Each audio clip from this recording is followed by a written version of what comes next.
E aí, pessoal, boa noite, tudo bem com vocês? Estamos começando aqui mais uma live do Cálculo Jurídico. Sejam bem-vindos, chega aí todo mundo. A gente vai falar hoje sobre benefícios por incapacidade. A gente tem um convidado especial. Eu já falei um pouco dele aqui em outras lives, em outros comentários. E para mim é uma honra, estou bem feliz dele ter aceitado esse convite. Vai trazer muito conteúdo valioso para vocês. Vai poupar muito tempo de pesquisa, de estudo, trazer muita prática mesmo para quem atua no previdenciário, para quem atua em benefícios por incapacidade. Esse convidado especial, né, ele é um juiz federal, então ele julga esses casos todos os dias.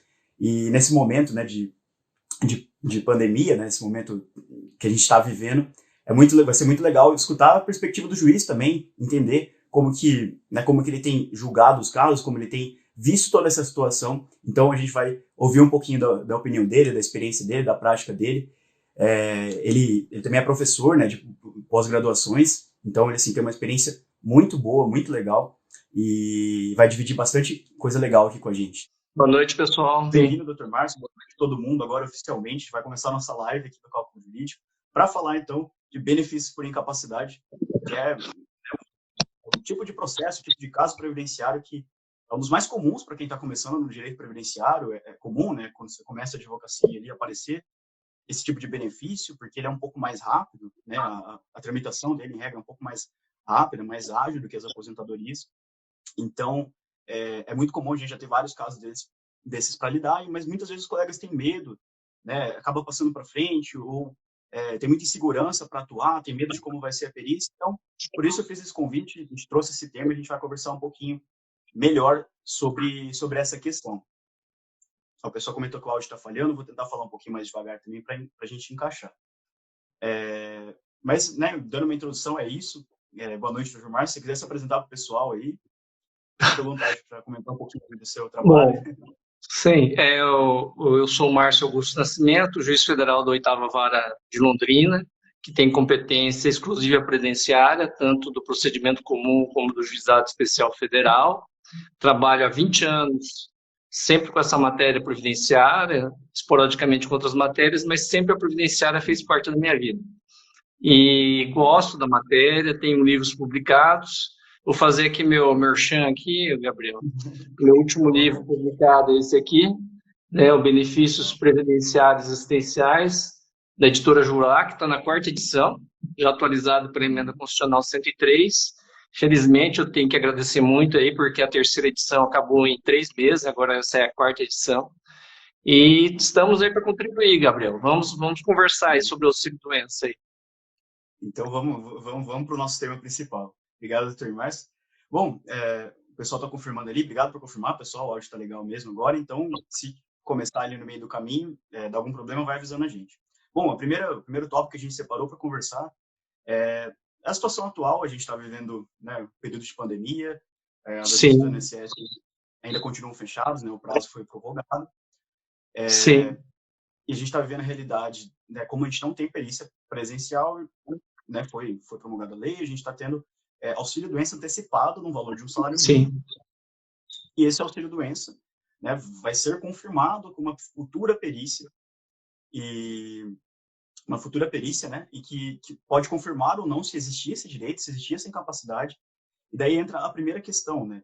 Se essa incapacidade não for confirmada, né, vai ter que devolver esse benefício antecipado no valor do salário mínimo? Como que fica essa situação? Se puder comentar um pouquinho para a gente. Sim. Pois é, Gabriel, essa forma que foi disciplinada e pelas portarias aí de você fazer a declaração de que está doente pelo meu INSS, né? Você acessa o portal meu INSS e você envia ali um atestado médico, né? Com a descrição da sua doença, o CID, o nome do médico, assinatura, a data. Agora é bom deixar claro, Gabriel, que não adianta a pessoa mandar aqueles atestados médicos fajutos, sabe? Que só fala assim, lacônico. Fulano de tal está incapacitado para o trabalho por tempo indeterminado. Isso aí nada é a mesma coisa. Há necessidade que nesse atestado, principalmente porque o médico numa ponta nós temos um segurado, mas na outra ponta nós temos um perito do INSS. Então nós temos que saber o seguinte, que é necessário que esse atestado ele realmente venha documentado, que ele venha explicando por que o médico chegou àquela conclusão de que a pessoa está incapaz para o trabalho. E outra coisa, nós temos observado que se o médico não fixar uma data da provável alta, por exemplo, daqui a 60 dias, ou dia 1º de agosto de 2020, o INSS está indeferindo tudo, tá? Então, isso já é uma dica, olha, você tem que juntar um atestado médico, bem discriminado, com todos ali o histórico da sua doença, a CID, né? E com uma data da provável alta, né? Então, já fica a primeira dica para o pessoal. Sobre ter ou não que devolver o dinheiro, a portaria não especificou essa questão, não há uma determinação expressa, né? Se nós pensarmos do lado da boa-fé, nós chegaremos à conclusão que não é necessário devolver. Contudo, o INSS é que vai ficar com a bola. Se o INSS resolver partir para a cobrança judicial daqueles que não tiverem o benefício confirmado, ele poderá invocar o artigo 115 da Lei 813, que determina ali que quem recebe o valor de forma indevida deve devolver esses valores aos cofres da União. Então, é uma coisa realmente que é duvidosa. É evidente que, a princípio, quem vai decidir se vai ser cobrado isso ou não é o Judiciário, vai ser o INSS que vai tomar a iniciativa ou não de cobrar esses valores. E não existe uma disposição expressa, então vai depender aí da interpretação que os juízes, os tribunais vão dar a respeito. Muito legal. O pessoal já está perguntando, tem algumas perguntas ali que já cabe a gente comentar agora, né? Esse indeferimento. Tem muitos colegas comentando que já tem muitos casos que são sendo indeferidos mesmo com um atestado bem detalhado, bem descrito, e a gente sabe que a realidade do INSS isso acontece, né, com frequência, já acontecia antes, e agora pode ter sido impulsionado um pouco pelo volume, né, de casos. Inclusive, essa semana, né, muitos colegas têm comentado que os sistemas do INSS estavam todos parados. Também consultei o meu INSS, o próprio INSS Digital, que é o convênio, né, que tem com as OABs, não estava conseguindo juntar nada, não juntar um CNIS, fazer um requerimento. Então, realmente, é uma situação que é complicada às vezes. Mas para esses casos, então, né, que o INSS já está indefinindo, isso daí já caracteriza né, o interesse de agir para a gente levar esse caso para uma ação judicial. Sim, com certeza. Sim, com certeza. O INSS já indeferiu, já é caso de trazer essa discussão para a via judicial, né? Aqui em Londrina, como nós estamos numa situação da pandemia bem controlada, nós acredito que chegamos aí a 15 falecimentos, que para uma cidade do porte de Londrina e da região, que passa de 1 milhão de habitantes, é pouco. Os médicos aqui, os médicos peritos estão retomando as atividades. Então, nós pedimos autorização para a corregedoria do TRF da 4ª Região. A corregedora nos autorizou a voltar a fazer as perícias presenciais com os peritos. E a única cautela que nós temos, além de todas aquelas de marcar espaçado, né, as perícias, de usar máscara, álcool em gel, para quando entra, quando sai do consultório. Então, existe toda uma série de recomendações que é colocado no despacho judicial. Também é determinado que o advogado da parte autora se manifeste se ele concorda com a perícia. Porque se ele não concordar, a perícia não será feita nesse período de pandemia. Então, a gente intima o advogado para dizer se concorda, intimado o advogado da parte autora, e também pedimos que ele faça a comunicação, faça essa ponte com o seu cliente para dizer se o cliente também concorda, né? Porque nós precisamos da concordância do advogado e do seu cliente. E para evitar que o cliente tenha que ir até o consultório e tenha que ter contato lá com o advogado, né? Então, a gente possibilitou que o advogado ele firme uma declaração dizendo que ele contactou o cliente dele por telefone, por WhatsApp ou por e-mail, e a partir daí, da afirmação do advogado, nós vamos confiar nessa afirmação, daí nós vamos marcar a perícia médica presencial com o perito, que os peritos nossos aqui estão retomando as perícias. Agora, para aqueles casos em que a parte autora ou o advogado não concorda com a perícia presencial, nós vamos ter que aguardar, porque, embora o CNJ tenha permitido a teleperícia, existe um parecer do Conselho Federal de Medicina que diz que isso não é possível. Então, o médico ele vai ficar na sinuca, porque ele pode ser penalizado de forma administrativa, disciplinar, pelo Conselho Federal, se ele desobedecer essa determinação do Conselho Federal. E, do outro lado, nós temos essa resolução do CNJ. Então, ainda não tive a oportunidade de conversar com os peritos, até por conta de toda essa situação de pandemia, mas eu vou entrar em contato com eles e vou procurar saber se eles vão ter condições de fazer essa teleperícia ou se eles... porque não tem como obrigar o médico a fazer teleperícia, porque ele vai poder dizer o seguinte, olha, eu não quero correr o risco de ser fiscalizado, de receber uma multa, um processo disciplinar do Conselho Federal de Medicina que pode suspender a atividade do médico, né, pode suspendê-lo, e o médico não é obrigado a correr esse risco. Então, nós temos que aguardar para ver como é que vai ficar essa situação. Outra coisa que você falou que eu achei muito importante, Gabriel, é essa questão do sistema estar fora do ar. Realmente, faz umas 2 semanas aí que nós temos verificado que o sistema do INSS não está na forma adequada de atendimento. Nesses casos... Bastante, né? Nesses casos, como que fica a DER, como que fica a data de início do benefício, né? Então, aí me parece que o advogado, ele deve tratar cada caso de forma individual.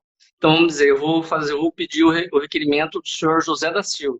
Então, eu vou lá na tela do computador, tento entrar, não deu acesso, o sistema fora do ar. E eu dou um print dessa tela, ou então eu filmo essa operação, olha, eu estou aqui, tal dia, tal hora, tentando cadastrar, tentando entrar com o pedido do senhor José da Silva, número do benefício tal, e olha aqui, ó, o sistema do INSS não responde, não dá nenhuma resposta, fica girando a tela, ou não abre. Então, isso para mim é uma demonstração inequívoca de que houve a tentativa do protocolo administrativo. Então, a DER vai ser marcada, a meu ver, nessa data em que o advogado tentou fazer o protocolo, mas ele não conseguiu, não por problema dele, advogado, mas por problema que é do INSS. E isso não pode ser imputado nem ao advogado, nem à parte dele. Então, a questão que eu vejo aí para não perder a DER, não perder esses dias, né, como você disse, é você documentar de que foi feita essa tentativa e que o sistema impediu a realização desse protocolo administrativo, para que realmente não seja perdida a verdadeira DER, né, a verdadeira data de entrada do requerimento. Sim. É muito importante também, porque às vezes, né, os colegas ficam desconfiados, ficam com medo, mas será que um print vai servir? Será que um vídeo vai servir? Olha, a gente tem que tentar o que a gente tem, né? Porque é o que a gente tem acesso, é o que a gente consegue fazer para comprovar. Eu tenho um caso, uma vez, de cumprir uma exigência, né, um cumprimento de exigência administrativa, que eu tive problemas com o portal, e eu fiz dessa forma. Eu ia fazer o protocolo isso de um benefício de uma aposentadoria, né? Mas é legal para ilustrar. Eu fiz o protocolo no meu INSS, né, que é do próprio cidadão, porque eu não estava conseguindo fazer pelo convênio, né, pelo SAG, pelo convênio do meu INSS da OAB. Fiz o protocolo pela senha do cidadão, a gente conversou, fiz o protocolo, e depois eu entrei, no dia que estava funcionando, fui lá e autentiquei os documentos, e deu certo esse benefício que eu concedi. Então, o INSS, né, os analistas, eles entendem, às vezes são duros, né, mas a gente tem muitos, né, um país inteiro aí com inúmeros casos, a gente tem muitos casos que acabam sendo indefinidos às vezes por bobeira, mas se a gente conseguir se resguardar, se documentar bem, como você bem colocou, né, a gente consegue... Há situações que o INSS vai ouvir e vai considerar isso, especialmente nesse período.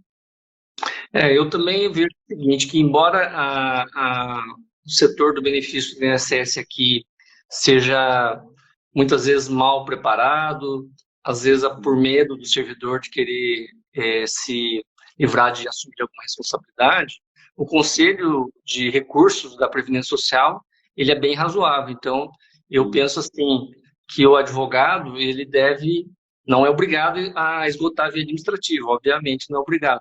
Mas há caso que, por exemplo, o INSS tem uma interpretação mais favorável do que a própria justiça, então é compensador você tentar obter o seu deferimento na via administrativa. Aquela ideia de que a via administrativa sempre é pior do que o judiciário não é verdade. Infelizmente, infelizmente a gente tem situações que a Justiça Federal, né, a jurisprudência da TNU ou do STJ é pior do que o entendimento do INSS. Então, o advogado tem que verificar bem ali os enunciados do Conselho de Recursos da Previdência Social, que saiu no final do ano passado, que eles fizeram uma nova consolidação, que em muitos casos eles são mais favoráveis do que o próprio judiciário, né? Então, nós temos que pensar em cada situação de forma individual. Aproveitando, Gabriel, o ponto básico do advogado começar a fazer um processo previdenciário, seja de capacidade, que nós estamos falando de qualquer outro, é ter o PA em mãos, né? Ter o processo administrativo em mãos. Esse é o básico do básico, né? Não tem como você fazer um pedido judicial ou qualquer coisa sem ter um PA nas mãos. Ou, no caso que vai entrar com o requerimento, você trazer o cliente, seja por conversando, como nós estamos conversando aqui virtualmente, mas conversando com ele, né? E sabendo toda a história dele, porque eu vejo assim, sabe, Gabriel, às vezes há advogados que não têm paciência de escutar o cliente. Esse advogado que não tem paciência de escutar o cliente, não venha para a área previdenciária, vá procurar outra coisa, vai ser tributarista, né, administrativa, a área administrativa, porque a área previdenciária, você tem que ter paciência de escutar o que o seu cliente, ver toda a vida dele, o que, que ele quer, o que, que ele fez, o que aconteceu. Ah, tá doente, mas por quê? Sofreu um acidente, mas estava indo para o trabalho? Não estava, porque agora voltou, né? O acidente de trabalho voltou, um acidente de trajeto, casa, trabalho, voltou a ser acidente de trabalho. Então, verificar onde que foi, onde que sofreu a queda, foi na empresa, foi em casa, né?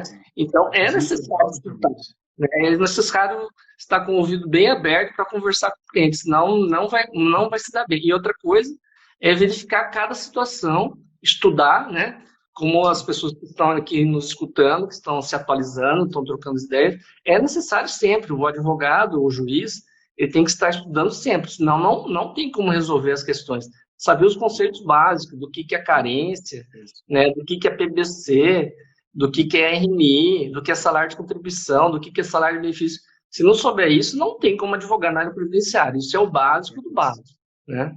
Isso a gente até comentou. Depois a gente pode fazer uma outra. A gente tem preparado mais materiais para falar especificamente sobre os cálculos do benefício por incapacidade. A gente vai comentar um caso específico, mas lá para o final. A gente volta nessa parte. Voltando nessa questão do processo administrativo, especialmente para os benefícios por incapacidade, uma prática que é comum, que eu já tive muito esse hábito, você pedir, além do, né, que o PA do benefício por incapacidade, ele não é o PA tradicional, né, que nem das aposentadorias. Então, a gente pedir todo o histórico médico, né, às vezes é muito ruim você deixar para descobrir quando eles juntam, né, o INSS juntar esse histórico médico só no processo judicial. Né? Às vezes você antecipando o histórico médico, vendo a própria conclusão que o INSS deu na perícia administrativa, você encontra margens para fundamentar melhor o seu processo, para descobrir documentos que o cliente levou na perícia administrativa e não levou para você. Né? Isso acontece. É o que você falou, tem que ter paciência para escutar, tem que investigar, tem que perguntar. Uma coisa muito legal aqui do CJ, a gente tem uma ficha de entrevista que a gente disponibiliza para os colegas, né? Um material, sim, que já ajuda, né, fazer essa conversa com o cliente, né, com todas as perguntas, assim, tudo que a gente precisa saber, tanto para benefício por incapacidade, para aposentadorias, pergunta por pergunta, assim, para a gente descobrir tudo que tem informação do cliente, porque às vezes você está atendendo um caso de aposentadoria, descobre que você pode revisar um auxílio-doença, você pode revisar um outro benefício por incapacidade. Então, assim, cliente previdenciário, você tem que fazer a entrevista completa, que é o que você falou sabiamente, né? A gente tem que ter paciência para escutar, para ouvir os detalhes. O Dr. Márcio, uma pergunta legal que eu acho que cabe aqui no contexto inicial que a gente está falando dos atestados, acho que é legal. Um colega comentou aqui, ó, como é que a gente faz quando os médicos não quer colocar no atestado, né, a data de retorno, que foi uma questão que você colocou no começo, né? Ou quanto tempo o empregado tem que ficar afastado? Tem alguma orientação nesse sentido que o advogado pode fazer para se resguardar? Sim, eu acho que o advogado ele tem que conversar com o médico e falar assim, olha, doutor, se o senhor não colocar a data da provável alta, ainda que não seja a data aí precisa, é necessário colocar uma data aproximada, vamos dizer, daqui 1 ano, daqui 2 anos, né? Dizer, olha, doutor, se o senhor não colocar, o senhor vai estar impedindo que o seu cliente, né, possa usufruir do benefício previdenciário. Então, creio que a questão aí de argumentação e de sensibilizar o médico de que não é um capricho do advogado, um capricho do cliente, mas que é uma necessidade que o INSS, infelizmente, está exigindo, e essa exigência é feita pelos próprios pares, né, pelos próprios médicos, né. E essa questão de você conversar com o cliente, eu me lembro de um episódio, Gabriel, aconteceu com o professor Frederico Amado, que a mãe dele era professora e depois ela ficou com 2 anos sem registro de uma escolinha que ela trabalhou no interior da Bahia. E ela não tinha nenhum documento, e o professor Frederico Amado, mãe, mas você não tem nenhum documento? Não tem, meu filho, não tem recibo, não tem nada, mas não tem nada mesmo, não tem. Daí chegou até o STJ, perdeu o processo. Aí um dia estava lá em reunião da família, lá, a mãe dele falou assim, olha aqui a foto antiga que eu achei com minhas colegas. Tinha a foto dela, na escolinha, com os aluninhos e com as, quer dizer, era um início de prova material. Só que para ela, aquilo lá não era prova, aquilo lá era uma recordação, né, do passado. Então, às vezes, as pessoas simples, né, não percebem que alguma coisa que para eles é relevante, na verdade, é uma coisa relevante para o direito, né? Você pergunta, às vezes, para alguém, se você já trabalhou em atividade especial? Não, só fui frentista de posto de gasolina, né? E é uma atividade especial. Não entende o conceito, né, do previdenciário. E por isso é importante o papel da linguagem, né, da gente falar com o cliente, né, de uma forma simples, que ele acolha tudo isso.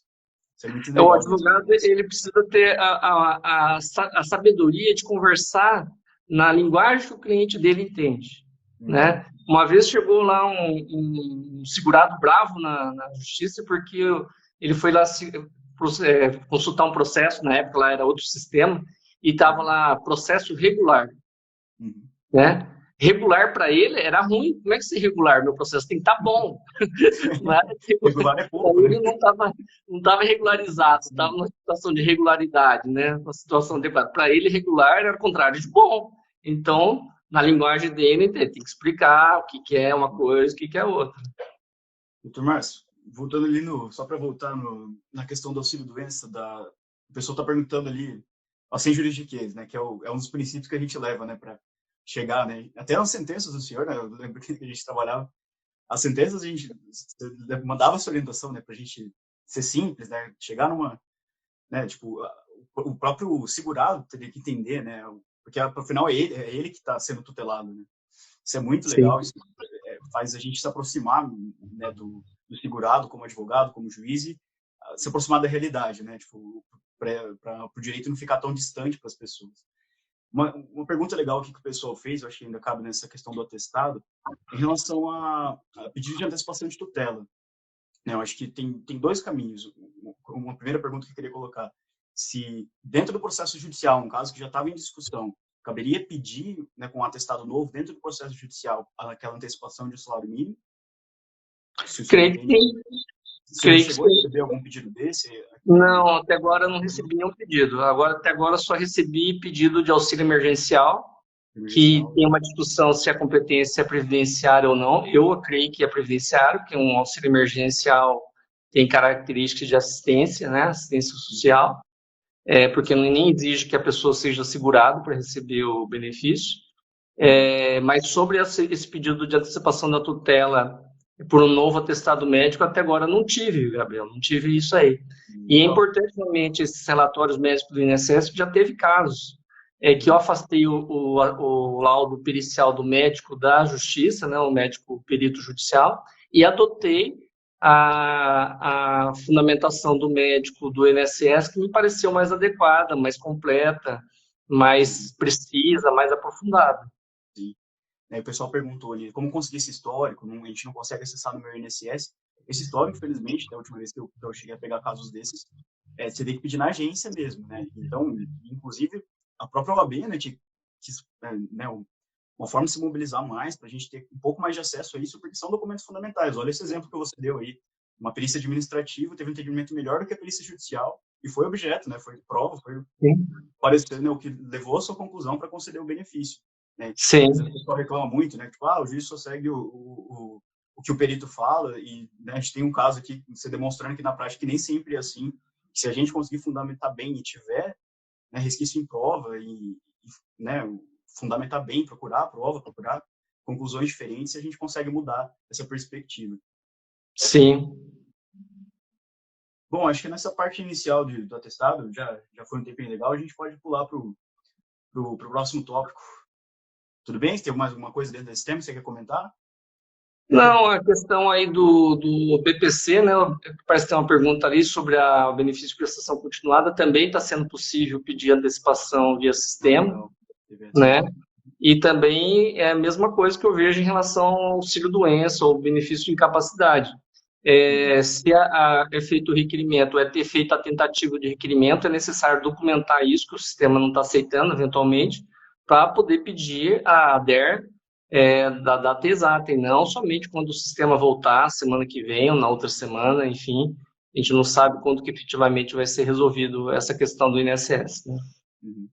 Uma dica muito legal, a Márcia, né, compartilhando aqui com a gente, que está conseguindo o laudo médico administrativo, né, agendando pelo meu INSS para retirar na agência, né, agora não conseguiria porque as agências estão fechadas, mas tem conseguido em algumas agências da Previdência Social, encaminhando um pedido via e-mail.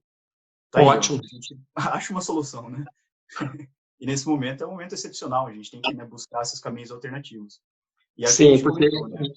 Ter acesso a essa perícia administrativa antes faz muita diferença, muda muito aí o rumo do processo judicial, se a gente já conseguir ter acesso a isso antes. Porque se você deixar para ver isso só quando está acontecendo o processo judicial, você perde muita oportunidade de preparar melhor o processo, preparar melhor o cliente, buscar mais informações, buscar aquele documento que está lá na perícia do INSS, está lá listado na perícia do INSS e o cliente às vezes não trouxe porque achou que não era importante, porque o perito já tinha dito não para aquilo, né? Então, é uma situação que a gente tem que ficar de olho.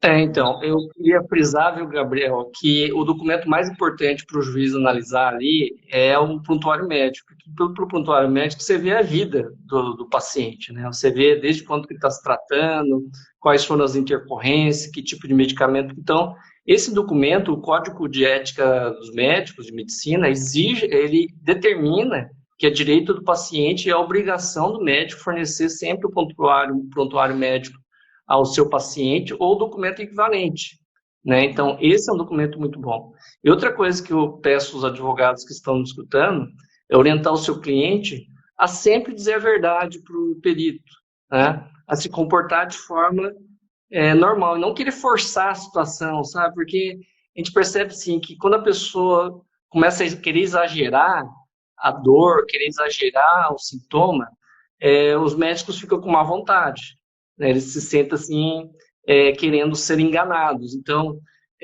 não fala assim, olha, se comporte ou fale dos sintomas de forma honesta, de forma transparente, não querer exagerar para tentar, não, se eu não começar a gritar de dor aqui, o médico não vai considerar. Não, isso aí é pior, isso aí vai justamente contra, porque daí parece que é uma encenação, é um teatro. Uhum. Com certeza. E daí é pior, porque às vezes a pessoa realmente tem uma condição ali, ela tenta tipo, aumentar e acaba perdendo a oportunidade, perdendo o benefício, né, por essa atitude, que pode ser evitada por orientação do advogado, né, que a gente sabe que os próprios segurados acabam conversando entre si e falando, né, passando para frente mentiras como essas, né, tipo, eu fui lá mal vestido, fui lá desse jeito e deu certo, né. Então, cuidado que o advogado tem que orientar e volta naquele ponto que a gente comentou, né, tem que sentar, conversar com o cliente, escutar, entender bem a realidade dele, para não deixar para descobrir na audiência, na perícia, né, o próprio advogado passar vergonha e descobrir uma informação que o cliente conta ali, né, diante do juiz, diante do perito, e que o advogado descobriu ali naquela hora, né. Acontece às vezes, né, a gente não pode também culpar todos os colegas por isso, né? Mas o que a gente puder, o que a gente puder perguntar, faz toda a diferença. Verdade. Bom, acho que a gente pode seguir para o próximo tópico ali. Se lembrar de mais uma coisa, a gente fala mais para frente. Algumas perguntas que ficaram desse pedaço, depois a gente volta lá no final, se der tempo. Acho que a gente acabou comentando essa questão, né, da perícia médica presencial e da teleperícia, então está barrado isso. Acho que por enquanto a gente vale seguir, né? Você comentou a realidade aqui de Londrina, né? Essa, a gente começando a voltar, mas alguns colegas comentaram ali que, acho que do Ceará, né, que comentaram, parece que vai demorar muito para voltar, então, realmente, a gente vai ter muitas realidades diferentes, mas, né, os colegas vão, né, a gente tem que ir buscando outros caminhos para pedir antecipação, pedindo... uma pergunta legal que eu lembrei que eu vi ali, né, entre as perguntas, se poderia pedir judicialmente, né, o pedido de prorrogação, caso a pessoa não consiga fazer esse pedido, para evitar que o INSS cesse automaticamente. Os benefícios que estão em prazo de vencimento nesse período agora, existe uma portaria que determinou a prorrogação automática.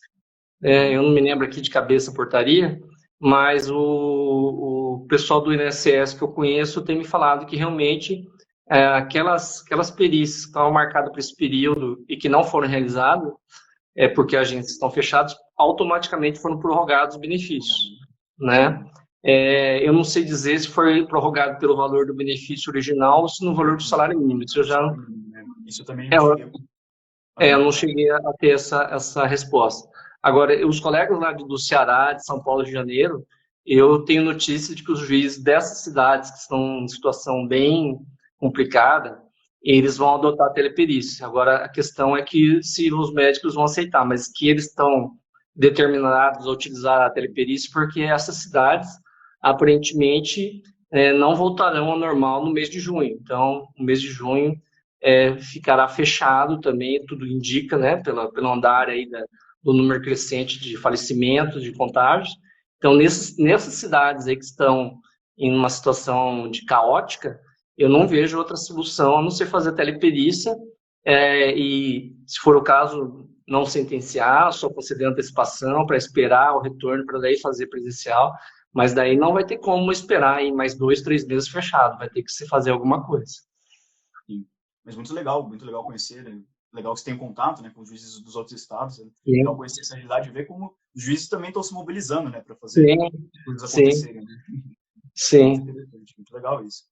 Bom, agora, levando o assunto assim para independente, se vai ser teleperícia, se vai ser presencial, né, mas acho que a gente comentar, é legal a gente comentar, assim, na prática, alguns erros, né, que você vê os advogados cometendo nesse tipo de processo, de benefício por incapacidade, depois, se você tiver outros também que você quiser comentar, mas, né, Sim.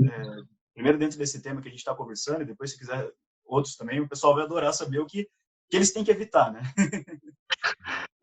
O Gabriel, você trabalhou com a gente, presenciou vários casos, e quando eu vou dar aula lá na faculdade, né, na UEL ou na PUC, o pessoal sempre pergunta, professor, os advogados, onde que os advogados falham? Olha, onde os advogados mais falham, que a gente sabe que perde muito dinheiro, é ao esquecer da súmula 33 da TNU. A súmula 33 da TNU, ela determina que, a partir do momento que você reuniu todos os requisitos para a concessão do benefício, você tem o direito adquirido. Então, mesmo que você prove só depois, mas se você já adquiriu aqui, você tem direito desde aqui. Então, vamos imaginar que você conseguiu seu benefício, você reuniu todos os seus requisitos em 2015, mas só trouxe as provas de 2020. Você tem direito a todos atrasados. Por quê? Porque as provas simplesmente vão declarar o seu direito, ou seja, um efeito ex tunc, né? E por isso que a gente conversou no começo, né, que é necessário o advogado ter todos os PAs, porque a gente já viu casos de que a pessoa entrou com pedido de auxílio-doença em 2015, 2016, 2017, 2018, 2019. Aí vai o advogado e não pega o PA, não tira o CNIS, não verifica, e entra com pedido só de 2019. O perito judicial fala que a pessoa está doente desde 2015, e daí o segurado vai receber somente a partir de 2019. Aqueles atrasados de 2015 a 2009 vão ficar enterrados lá nos cofres lá do INSS, da Justiça, porque a gente sabe que milhões de reais foram perdidos dessa forma, né? Então, a súmula 33, embora a redação fale da aposentadoria por tempo de serviço, ela se aplica a qualquer benefício, porque uma coisa que a gente tem que frisar uma coisa é a data do que o direito foi adquirido, outra coisa é a data que o direito foi provado.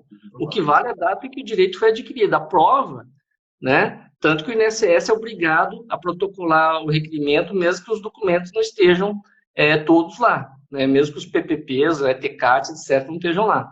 Então, a gente observa muito que os advogados falham nessa questão, de esquecer, de saber diferenciar. E também vamos deixar claro que os advogados também, de certa forma, são levados a erro, que o INSS não aplica essa regra, né? O INSS Tem que brigar judicialmente, mas aí que está o papel do advogado realmente fazer a diferença e salvar, né, esses atrasados para o segurado e que reflete no nosso trabalho, que reflete nos honorários, né? O advogado, ele é a última etapa de salvação do segurado, porque o segurado vai lá no INSS, o INSS vai conceder a partir da última DER, vai conceder só a partir de 2019. Agora, os atrasados lá, se ele não tiver um bom advogado que conheça a súmula 33, que conheça a diferença entre direito adquirido e a data do direito adquirido e a data da produção da prova, vai se perder muito dinheiro. Outra coisa que você presenciou quando trabalhava lá com a gente lá é que A pessoa está perguntando ali se depende da DER, né? Essa questão que você acabou de comentar. Não, depende da entrada do requerimento. depende da DER, Tem que sim. ter. Mas a questão é que vários casos, a gente tira lá o CNIS, tem lá vários assim, benefício número NB tal, tal, tal, tal, tal, NB tal, tal, tal, tal, NB tal, tal, tal, tal, que foram indefinidos e tem várias DERs diferentes. Eu já tive um caso desse, assim, acho que eu contei para você o exemplo, né, quando a gente conversou mais cedo, acho que era de 2014 o caso, e a pessoa tinha DER desde 2009, daí a gente conseguiu comprovar o direito, comprovou atrasados, então pegou 5 anos de atrasados ali, recuperados no caso, e faz toda a diferença para a pessoa, faz a diferença para o advogado. Então, é muito bom olhar, é sempre bom olhar todo esse histórico, né? E isso está lá no CNIS, é fácil acesso, você tira o CNIS, já tem lá o NB de cada benefício que foi pedido, e daí você tira o PA de cada um para obter mais informações para instruir melhor o processo. E E é daí pode... muito, sim, e é muito importante o advogado, antes de entrar com a ação, fazer uma simulação de quanto que é o valor da ação, porque a gente observa que já vi casos que eu tive vontade de chorar, porque a pessoa entrou no juizado, né, renunciando aos valores acima de 60 salários mínimos, e quando a gente foi fazer a liquidação lá, o contador foi fazer a liquidação, chegou a 300 mil. Então, a pessoa que fazia jus a 300 mil recebeu 55 mil na época, lá que o salário mínimo era de 900 e tantos. Então, o advogado, naquelas ações que são mais complexas, ele não fazer um prévio cálculo para saber se vale a pena renunciar para ir no juizado ou se é melhor ir para a vara comum, esse é um erro muito grave, porque vai trazer um prejuízo gigantesco para o cliente dele e para ele mesmo, porque os honorários dele que poderia ser, né, 20, 30% em cima de 300 mil, vai ser sobre 55 mil, né? E, infelizmente, isso acontece, principalmente quando a gente trata de revisão de atividade especial, de revisão de RB de atividade especial. Porque se você não fizer um prévio cálculo de que isso vai refletir no valor da aposentadoria, você não vai saber que você está renunciando, você está fazendo as coisas de forma cega, né? Você está dando um tiro no escuro. E muitas vezes esse tiro no escuro pode atingir seu pé. E aí você perder uma ação que poderia chegar em um valor de 500 mil, 300 mil, você vai receber ali 5 mil reais, 3 mil reais, né? Então é um cuidado, assim, que eu vejo que os advogados têm que tomar cuidado de verificar o cálculo antes de fazer essa renúncia para não sofrer um prejuízo gigantesco. Sim, com certeza. Inclusive, eu tenho um post no Cálculo Jurídico que eu conto essa história, né, com todo respeito, lembrando dos tempos do juizado. Eu conto um pouco dessa história, de alguns casos que a gente via acontecendo mesmo, e dando a dica para os colegas, às vezes, para evitar, e também sobre a diferença de entendimentos do que acontece com as parcelas, né, que vão vencendo durante o processo. Inclusive, o entendimento do senhor era aqui, né, que elas são incluídas, né, e tem um RDR aqui na quarta região, RDR número 2, se não me engano, que a gente comenta lá no post, falando, né, desses dois entendimentos, e aqui na quarta região foi pacificado, né, sobre a questão da inclusão das parcelas que forem se vencendo durante o processo. Lá no post tem, assim, com detalhes, com exemplos, com um caso real lá de um colega que passou por essa situação, e daí dá para os colegas entenderem um pouquinho melhor como que funciona, né, esse entendimento específico na prática. O Rafael chegou aí também, muito legal. Porque a renúncia é feita nas parcelas vencidas até a data do juizamento, né? Foi esse caso dos 300 mil reais, porque ele tinha direito aos atrasados lá de trás, né? 5 anos atrasados de uma aposentadoria por atividade especial. Ele renunciou, né? Eu vou fazer o quê? Né? O juiz não pode dar uma sentença ultra petita, senão seria nula. Então, não posso dar mais do que ele está pedindo. Agora, as parcelas que se vencerem após o juizamento da ação, elas são devidas, né? Então, a gente já pagamos lá no juizado ações que, infelizmente, demoraram muito por esperarem decisões do STJ ou do STF para uniformizar a jurisdição e que chegaram a 500 mil reais, né? Então, até o ajuizamento foi limitado a 60, mas depois do ajuizamento as parcelas vão se somando, né? No caso lá, acho que demorou uns 10 anos para transitar em julgado, e daí, na hora que chega o cálculo, vai chegar o cálculo do valor de todo o acúmulo, vamos dizer 500 mil, daí o advogado ele tem que prestar atenção para ele não cair na bobagem de renunciar de novo, né? Porque se ele renunciar de novo, então duas renúncias, uma renúncia no ajuizamento, então você renuncia ao ajuizamento para poder entrar no GF, e depois, no final da ação, se você quiser receber por RPV, né, mesmo que o valor seja acima de 60, você pode renunciar de novo, uma segunda renúncia, previsto no artigo 17, parágrafo 2º da Lei 10.259. Daí é uma segunda renúncia. Agora, se você não quer renunciar, fala, não quero renunciar, eu quero receber, né, os 200 mil, 300 mil. Agora, se o advogado não se atentar a isso, ele vai fazer bobagem, né? Que é um mito que acaba acontecendo com muita gente ali no começo, achando que se entrou no juizado, vai ser o máximo teto, e é isso, e na verdade a gente está tendo realidade aqui, né, mostrando aqui, com esses casos que não. Sim. Inclusive pode dar muito mais e chegar em valores, né, altos, né, com Expressivos, né? E outra expressivo. coisa, né, Gabriel, o advogado, antes de entrar com a ação, ele tem que verificar se a jurisprudência é favorável mais no juizado ou no procedimento comum. Há casos que é o juizado, né, não o juizado aqui, digo, do primeiro grau, mas as turmas recursais, a TNU, tem um entendimento muito rígido, muito contrário, muito desfavorável ao segurado. Então, há casos que é melhor você ficar mais tempo lá na via administrativa, recorrendo, né, tentando deferir lá, e se não conseguir, aí acumular as parcelas necessárias para ajuizar no rito comum, porque daí no rito comum o seu recurso vai para o TRF ou vai para o STJ, conforme o caso, que tem uma visão mais flexível do que as turmas recursais e a própria TNU.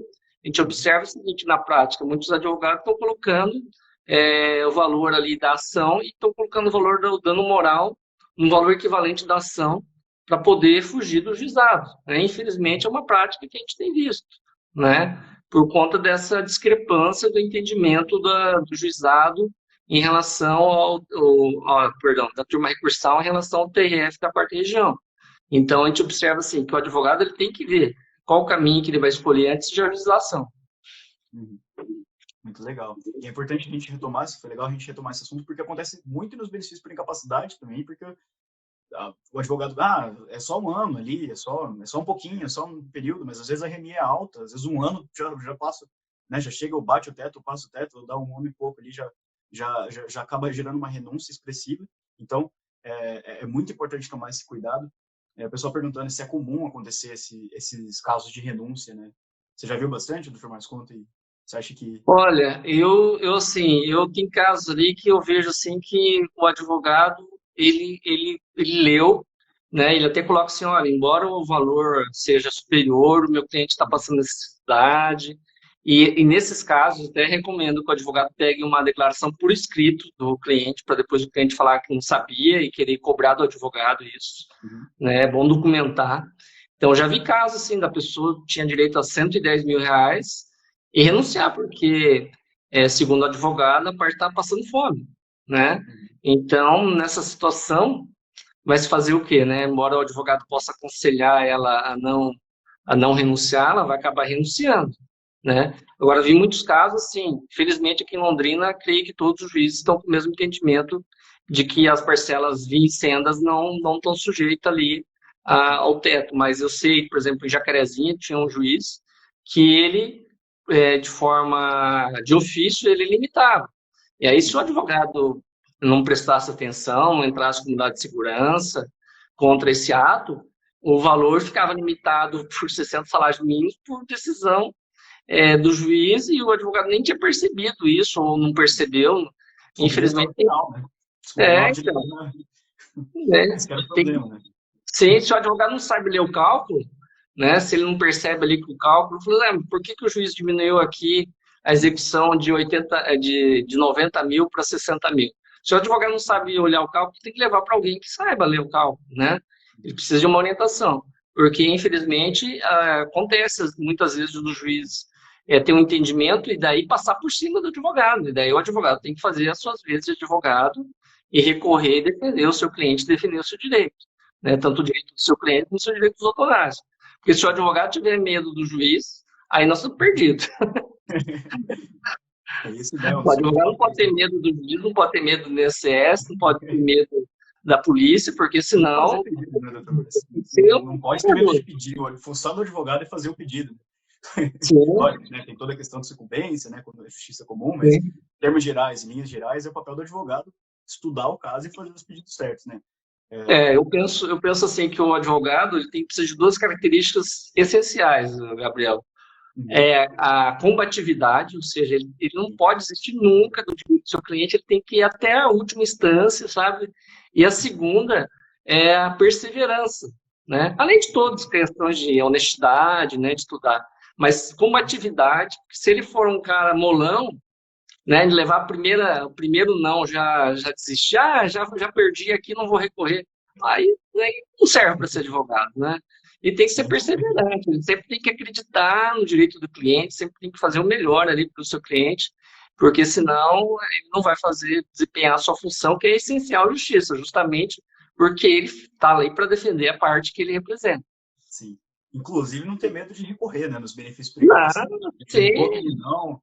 Existem casos, né, juiz que, né, às vezes seguiu ali o entendimento do perito, não avançou muito ali na discussão, então, bom, o papel do advogado é levar, faça o recurso, levante sim, questões dos documentos que não foram, dos documentos médicos, né, que não foram observados no sim. processo, leva isso. Junte novos documentos, né? Uhum, Faça, faça o que for necessário para defender o seu cliente, porque você é o guardião do seu cliente. uhum. Turma, assim, a gente está caminhando para o finalzinho aqui, a gente tem 3 minutos que o Instagram derruba a gente. Se você quiser continuar mais um pouquinho, depois a gente volta. Tem bastante pessoal, tem um público legal ainda acompanhando a gente. Pessoal, se vocês quiserem ficar mais, avisa a gente, se tiver disponibilidade também, né, claro. A Eu, da gente minha parte, tudo bem, Gabriel. Se o pessoal estiver disposto a ficar um pouco mais aí, pode ficar um pouco mais aí para esgotar. Vamos ver a manifestação do público. deixa o pessoal mandar ali mais uma perguntinha. A gente avança mais uns 15 minutinhos, só para a gente concluir. O pessoal está pedindo para voltar, o pessoal está gostando, doutor Márcio. Que Legal. bom, que bom, que Que bom que você bom. aceitou o convite, o pessoal abraçou aqui a live. Muito legal. Que bom. É que o Instagram tem um limite, né, do tempo, por isso a gente sempre Sim. comenta isso no finalzinho. Acho que vamos sair aqui então e voltar, e a gente retoma só para a gente concluir esses casos, a gente tenta responder umas perguntas, pode ser? Pode ser, pode ser. A gente avança mais Combinado. 15 minutinhos aí. Então, pessoal, a gente vai continuar a live por mais 15 minutos aí, né, para a gente poder responder um pouquinho mais das perguntas que ficaram e também comentar o que a gente prometeu, né, um detalhezinho dos cálculos, né, inclusive, né, para fazer esses cálculos, né, de valor da causa, né, e evitar esses problemas com a renúncia, né, esse é um dos papéis do CJ, né, tem muito do pessoal que já assina o CJ que já conta com a ajuda do cálculo jurídico para, né, para poder evitar esse tipo de situação, né? Então é por isso a importância dos cálculos, é por isso é importante a gente fazer o cálculo de valor da causa, mesmo nos casos que a gente acha que não vai passar o teto, né? Então vamos encerrar aqui, eu já te chamo de volta, se você puder mandar um comentário de novo, eu já te puxo para a live. Eu vou sair, Tá pessoal, bem. então a gente espera vocês aqui para a gente caminhar para o final e fazer esse último bloco da nossa live. Obrigadão já pela presença de todo mundo, obrigado, Dr. Márcio, já vamos retornar aqui.